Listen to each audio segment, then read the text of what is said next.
Assalamualaikum warahmatullahi wabarakatuh. Alhamdulillahirabbil alamin allazi lahul hamdu kulluh. Wassalatu wassalamu ala rasulihil nabiyil karim Muhammadur Rasulullah Shadiqul wa'dul amin, amma ba'du. Bismillahirrahmanirrahim. Ya ayyuhalladzina amanu qu anfusakum wa ahlikum nara. Shadaqallahul azim. Hadirin hamba Allah, bapak-bapak, ibu-ibu, jamaah rahimakumullah. Malam ini kita sudah berada malam ke-23 Ramadan. Saat ini kita adalah fase itqum minan nar, terjauhnya hamba Allah dari azab api neraka. Azab api neraka itu pasti ada. Kalau kita buka lembaran Al-Quran, ada 7 nama-nama neraka yang kita baca dalam Al-Quran. Neraka Jahanam, neraka Jahim, neraka Hawiyah, neraka Nadha, neraka Hutamah, neraka Syi'ir. Nama-nama neraka ini kita baca dalam Al-Quran. Maka kita setiap selesai sholat berlindung dari azab api neraka Allah. Setiap menutup doa ketika kita sholat atau doa-doa kita di mana kita berdoa, penutup doa adalah Rabbana atina fid dunya hasanah wa fil akhirati hasanah wa qina azabannar. Kita berlindung dari azab api neraka Allah. Dan Allah juga mengingatkan kita orang-orang beriman pada surat At-Tahrim ayat 6. Hai orang-orang yang beriman, pelihara dirimu, pelihara seluruh keluargamu dari azab api neraka. Kita dilahirkan Allah ke dunia ini semua dalam keadaan fitrah suci. Kullu mauludin yuladu 'alal fitrah. Setiap manusia lahir ke permukaan bumi ini semuanya dalam keadaan fitrah suci. Walau bapaknya tidak Islam, anak yang dilahirkan dalam keadaan suci. Hanya kedua orang tuanya lah membawa anak itu Nasoro, Yahudi. Syukur kita kepada Allah, kita dilahirkan di lingkungan bapak kita Islam, mama kita Islam, maka kita pun beragama Islam. Maka fitrah suci yang diberikan Allah kepada kita wajib kita jaga. Tidak ada kita lahir ke dunia ini bawa dosa, dan Islam tidak mengenal dosa warisan. Kalau yang bersalah kedua orang tuanya, tidak pindah dosa orang tuanya kepada anaknya. Sama halnya tidak pindah dosa anak kepada kedua orang tuanya apabila anak ini tidak patuh kepada Allah. Bapak Ibu jamaah sekalian, kita berkewajiban menjaga fitrah suci diri kita.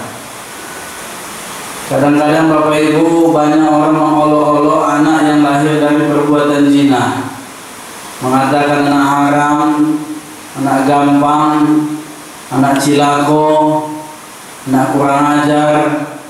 Malah ada pula yang menokokkan kepalanya. Kalau ditokokkan berpahala, tak siapa pula ustadznya yang mengajarkannya. Kalau boleh berpilih lahir, mana mungkin kita mau lahir dari perbuatan semacam ini.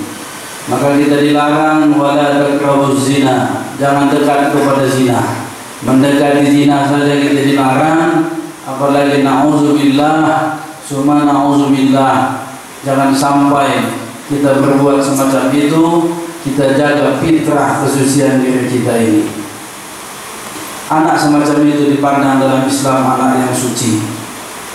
Hanya kedua orang tuanya yang berdosa berbuat perbuatan itu.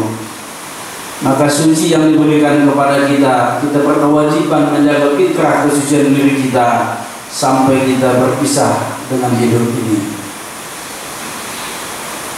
Ada orang bapak dan ibu dalam hidup ini berbuat kefasikan demi kefasikan. Kefasikan itulah nanti mengantarkannya masuk dalam nerakanya Allah. Apalagi bapak dan ibu sampai berani nekat mengakhiri hidup dengan mati fasik. Siapa mereka mati fasik? Mereka mati bunuh diri. Saat ini banyak orang bapak ibu jamaah sekalian nekat-nekatnya bunuh diri. Seolah-olah kalau bunuh diri selesai semua masalah. Mungkin diberi utang, banyak kali utang, maka dia pun naik ke loteng, diikat lehernya, dia pun terjun bebas, terjulur lidah, dia pun mati bunuh diri. Ada pemuda dan pemudi memandu kasih, luar biasa paduan kasih, putus kasih, minum baygon, matilah dia. Padahal baygon ini mengusir serangga, datang dia diminumnya, matilah dia. Ada bapak ibu jamaah sekalian, suaminya kawin lagi, istrinya pikir kereta api. Begitu lewat kereta api ditabraknya, maka mati bunuh diri. Suaminya enak-enakan kawin lagi, matinya fasik istrinya. Bapak ibu jamaah saya muliakan, apa penyebab kefasikan? Itulah satu ajab diperuntukkan baginya. Jadi kalau ada mati bunuh diri, gantung leher di tali, mati dirasakan sakitnya, begitulah itu nanti ada bentuknya. Digantung leher di tali, dirasakan sakitnya, dia mati, dihidupkan Allah, digantungnya lagi leher di tali, menjerit, kesakitan, mati, hidupkan lagi, ya Allah. Ada minum baygon, mati, hidup lagi, minum baygon lagi. Jadi Pak Ustadz yang ditabrak kereta api, ada kereta apinya di sana. Mungkin lebih cantik lagi kereta apinya nanti di sana. Hidup ini tidak ada yang tidak bermasalah Bapak Ibu jamaah sekalian. Kalau mungkin kita cari kita yang hadir hari ini semua kita punya masalah. Tidak ada manusia yang hidup tidak bermasalah. Tapi menyelesaikan masalah bukan mati bunuh diri. Maka kita dalam Islam diajar kita sholat hajat. Ada masalah yang sangat berat sekali kita hadapi, maka selesaikanlah lewat sholat hajat banyak-banyak. Maka sholat hajat ini tidak ada waktu. Pagi boleh, siang boleh, sore boleh, malam boleh kali. Maka selesaikan lewat sholat hajat. Sholat hajat ini minimal 2 rakaat, maksimal 12 rakaat. Silakan mengadu kita lewat sholat hajat banyak-banyak kepada Allah.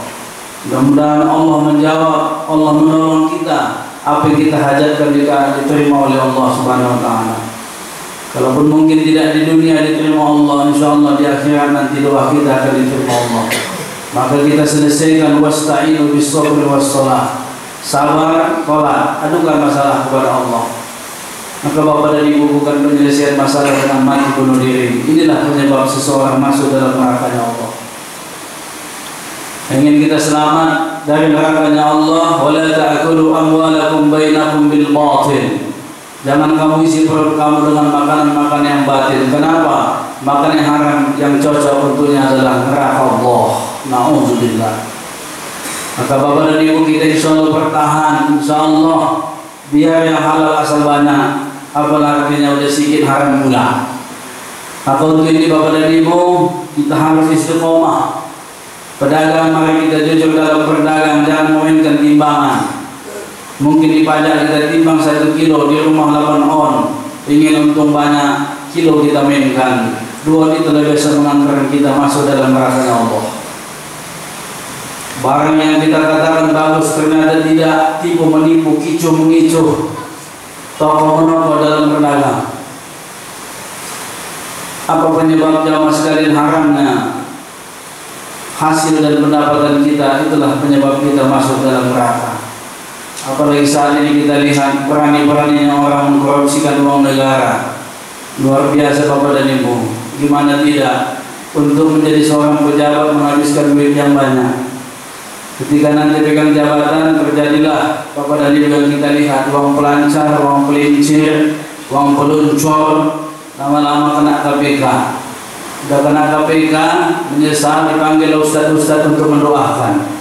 Aku tak mau datang itu Pak, biar selesaikan aja lama pengadilan sana. Atau saya didoakan kalau kayak gitu ya Pak ya. Nah Bapak Ibu jamaah yang saya muliakan, jujur kita, mari kita cari yang halal. Kenapa kita takut nanti di hadapan Allah Subhanahu wa Ta'ala? Saya teringat ada satu najir yang istiqomah Bapak dan Ibu. Kalau kita jalan ke Tembung ada satu masjid Al-Jihad. Masjid ini dijaga oleh seorang Bapak Nazir. Bapak Nazir ini muara. Bapak Ibu jamaah sekalian, satu hari Pak Nazir ini sakit. Oleh famili dibawa rumah sakit, diperiksa, dicek up, ternyata Bapak ini harus segera transfusi darah. Maka disampaikan Pak Nazir, Bapak harus tambah darah. Inilah dia masih dokter. Pak Nazir tanya, apakah ada usaha lain menolong saya? Jangan tambah darah. Kata dokter begitu Pak. Kalau memang tak ada usaha lain adalah saya ikhlas biar penyakit saya ini kalau saya meninggal dunia. Terkejut orang semua Bapak dan Ibu. Kenapa? 70 tahun umur saya tidak setetes darah yang haram ke tubuhku. Entah darah siapa yang masukkan ke tubuhku ini nanti, takut aku nanti mempertanggungjawabkan di hadapan Allah. Ngeri juga orang semacam ini Bapak dan Ibu. Padahal namanya menyelamatkan jiwa, tambah darah ini boleh. Dalam fikih muqaranah, di maslahatil ummah, jangan ditanya entah darah siapa, yang penting selamat dulu kita. Tapi si bapak ini tadi umurnya berjaga-jaga, berhati-hati. Tapi namanya pemilik keluarga tak puas. Musyawarah, kebetulan ada familinya Ustadz Pak. Ustadz di golongan darahnya cocok. Dan si Ustadz ini tadi sudah siap darahnya diambil. Disampaikan Pak, alhamdulillah ada jalan keluar. Gimana? Ini ada saudara kita nih Ustadz darahnya cocok, siap untuk diambil. Udah tahu nih aku, setiap dia ceramah bukan menyampaikan dakwah di hatinya itu amplop saja. Semua ngeri juga ya. Aku takut juga nih Pak. Untuk menciptakan ikhlas ini berat, ya kan? Maka Bapak dan Ibu jamaah yang muliakan, demikianlah orang yang betul-betul tidak menyentuh yang haram, takut dia pertanggungjawaban di hadapan Allah Subhanahu wa Ta'ala. Maka kita berdoa, wa qina azabannar, wa qina azabannar, wa qina azabannar. Memang betul-betul kita Bapak dan Ibu bukan berdoa dalam gerak perbuatan, tingkah laku kita memang jauh dari yang haram-haram.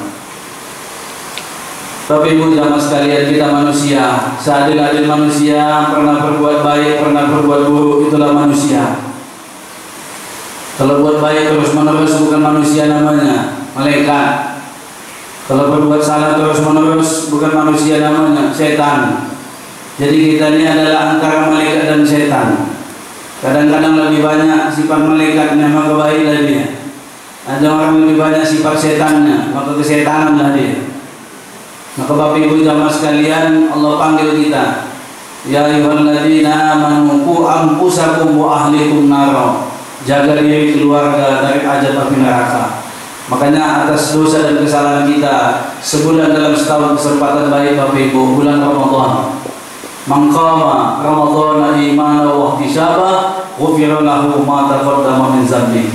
Sederhana Bapak dan Ibu jamaah sekalian. Siapa mereka menghidupkan Ramadan, siang puasa 30 hari dengan bukti iman dia puasa. Malam insya Allah dia melaksanakan sholat tarawih. Insya Allah di masjid kita sholat tarawih masih seperti malam Ramadan pertama Pak. Di masjid lain kita yang udah tinggal separuh, udah mulai kekosongan. Tikar-tikar udah mulai dilipati, Pak Najir udah dilipat, udah mulai kosong. Lebih parah nanti Bapak dan Ibu habis Ramadan, habis orang ke masjidnya. Min, kau nggak ke masjid lagi Min, gue sentek Ramadan nih, gue habis Ramadannya. Nantilah Ramadan datang lagi baru ke masjid lagi. Astagfirullah. Maka Bapak Ibu jamaah sekalian, kita banyak melaksanakan ibadah. Apalagi masjid ini saya dengar Bapak dan Ibu 10 terakhir memang dihidupkan suasana ibadah. Memang kalau kita pergi ke Saudi, Mekah, Madinah 10 terakhir itu Bapak dan Ibu hampir tak tidur orang. Kenapa? Memang ingin Lailatul Qadar khairun min alfi syahrin. Lailatul Qadar itu lebih baik dari 10 bulan. Memang diintai. Habis sholat tarawih selesai jam 11 Pak. Setiap malam 1 juz. Nanti Bapak Ibu jamaah sekalian jam 1 sholat tahajud berimam di Masjidil Haram. Selesai jam 3. Habis jam 3 sahur. Kemudian Bapak Ibu jamaah sekalian barulah mereka baca Quran, masuklah subuh. Habis subuh sholat duha. Habis sholat duha barulah beristirahat dan semua. Maka Saudi itu kalau pagi menjelang zuhur Bapak dan Ibu kita lihat lenggah banyak orang istirahat. Kenapa? Memang malam mereka betul-betul beriktikaf. InsyaAllah kita juga demikian Bapak dan Ibu. Banyak entah apa-apa ada dalam hidup ini yang kita perbuat. Malaikat Allah sudah mencatat semua. Untung saja tak malaikat Allah tunjukkan segala dosa dan kesalahan kita ketika hidup. Kalau sempat ditunjukkan oleh malaikat Allah, malu kita berjalan di permukaan bumi Allah ini. Maka banyaklah kita beristighfar. Bapak Ibu jamaah sekalian, saya senang kalau ada orang pulang dari Mekah kasih tasbih, istighfar. Lisan kita keluarkan kalimat-kalimat yang baik. Afdal zikir la ilaha illallah, zikir amalan infirati kita. Habis subuh 100 kali la ilaha illallah, habis maghrib 100 kali la ilaha illallah. InsyaAllah inilah mengantarkan kita husnul khotimah. Kadang nggak pulang dari Mekah bawa tasbih 10 lusin disedekahkan semua Pak, tinggal 1. Itu pun digantungkan di kaca spion mobil dalam. Terakhir mobilnya berzikir, yang bawa zikir tak berzikir lagi. Nah Bapak Ibu jamaah sekalian, saat ini kita lihat marak zikir di kota Medan. Astaghfirullah Rabbal baraya, astaghfirullah minal khataya. Bagus. Yang mana paling banyak tetesan air matanya itu yang paling lama di suara televisi. Yang mana paling kencang tangisan dari suara kamu. Bapak Ibu jamaah sekalian, kita maknai zikir, ya. Pulang kita hilang selop, sabar awak. Di pulang zikir Pak hilang selop, mau mana? Cuma nih panitia disuruh bilang. Tadi zikirnya habis luar biasa. Pulang awak naik becak sini. Sekarang ini berapa? 15.000 ya. Tadi pagi 10. Ya tadi pagi masih sunyi. Pantasnya mana zikir tidak demikian. Pulang zikir awak tausiah ustaz berapi-api. Sekarang ini berapa? 15, bisa 20. Tentunya tukang beca. Ya kok itu tawaran enggak yang 5.000 sedekah. Nah, ini baru bermakna zikirnya. Nah, Bapak Ibu jamaah sekalian, zikir ini bagus. Kenapa? Supaya terapi bagi kita, supaya kita insya Allah berbuat yang baik-baik dalam kehidupan ini. Nah, kemudian mari kita banyak bermuraqabah kepada Allah, banyak kita dekatkan diri kita kepada Allah. Apalagi sudah tua-tua kita Pak. Umur sudah, kata Nabi, Amar ummati ma baina sab'in wa sittin. Target hidup ini 60 dan 70. Inilah hidup Pak. Kalau panjang 60, 70. Makanya Bapak umur 59 siap-siap lah Pak, setahun lagi meninggal itu. Artinya apa ya kalau sampai 59? Sekarang kita tengok Pak, 10 masjid mengumumkan tutup usia, 10 orang, 5 masjid di bawah 50 tutup usia Pak. 51, 52, 53, 54. Nah apa yang kita bawa? Muraqabah, pendekatan diri kita kepada Allah. Bukan yang wajib-wajib saja, insya Allah yang sunat kita tambah. Hanya ini Bapak dan Ibu yang bisa menyelamatkan kita dari azab api neraka Allah. Bapak dan Ibu, ini ada ceramah saya, kuliah 15 menit. Pas 15 menit. Assalamualaikum warahmatullahi wabarakatuh.